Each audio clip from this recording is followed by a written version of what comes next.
Hey, how's going on guys, Ray here. If you are looking for a mid-range device and is launched in 2016 with top-tier build quality, okay, we are looking at the A5, A7 and the A9. We will spot the similarities and the differences between them. Again, I've changed the arrangement of this review by giving a clear conclusion at the very beginning. The things I like are the top-notch build quality, full-loaded TouchWiz experience with all the functions including multi-window, floating windows and one-handed mode, with microSD support and the huge batteries under the Gorilla Glass 4 panels. The A9 is the most flagship-like offer between them, with bumped-up specifications and smoother experience. However, they all lack LED notification light, and the user interface on the A5 and the A7 is not as smooth as I want. Anyway, they are all Samsung's mid-range offers, but they all share the same design language as the flagship devices, holding the black A5 next to the S7 Edge. The build quality is actually quite close. Yes, we do get a rounder and smoother design on the S7 Edge, but the Gorilla Glass 4 panels on the A5 still meets the metal frame perfectly fine. If you are not a heavy user, but you do super care about the feel and the look of your phone, this is the major reason to pick up one of these A-series phones. The only difference here is the screen size, ranging from 5.2 inches, 5.5 inches, and up to 6 inches. And if dual SIM configuration or microSD expansion is something you're looking for, you won't be disappointed by all three of them. But the largest brother, the A9, features a separated microSD and SIM card slot, so we don't have to choose between inserting an extra SIM or a microSD card. Samsung is also generous enough to bring Fingerprint Sensor to their mid-range devices. Not the quickest sensor I've tried, but they surely get the job done.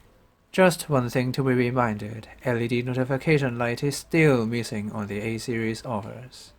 The specifications on the other hand vary as their model numbers.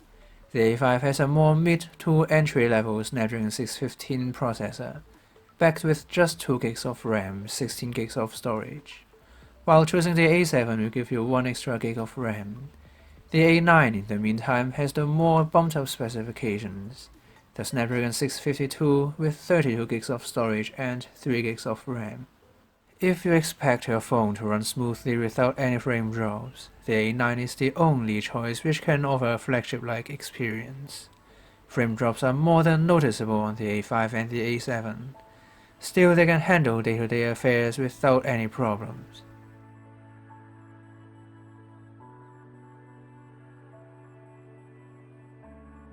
We are also getting a full-loaded TouchWiz experience with functions including multi-window, floater windows, one-handed operation, yes, even on a tiny A5, and also theming.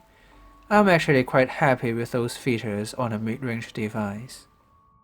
The camera, we've got a 13 megapixels camera with an f1.9 aperture in the whole A family, but we can shoot on the largest size, 13 megapixels with HDR on the A9. Only 8 is available on the A5 and the A7. We also have access to the Pro mode, but all of them do not provide manual shutter speed and white balance. The image quality is the best we can get on a mid-range device. The difference between them is negligible, with accurate white balance and vibrant colors, but they are not able to challenge the flagship offers.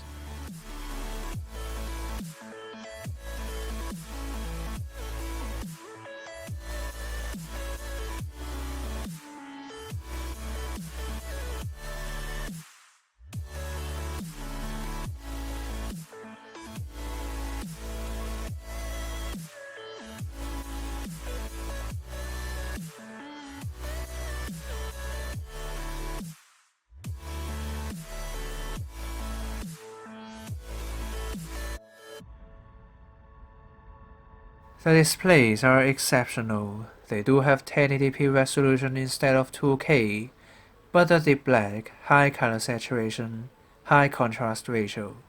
It is absolutely the best display on a mid-range device. The quality of the displays are top-notch. Meanwhile, they all have a single speaker on the bottom edge of the devices. They give pretty high volume with minimal distortion, but not as crisp and bassy as the Note 5.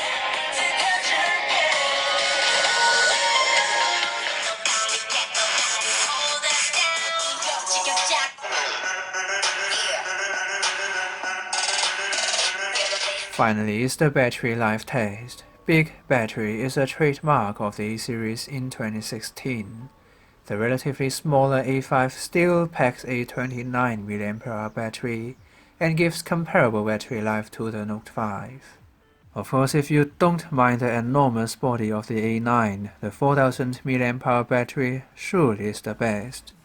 So it's the end of this video. Hope you guys enjoy it. Like this if you like this and don't forget to subscribe. Once again, this is Ray. See you next time.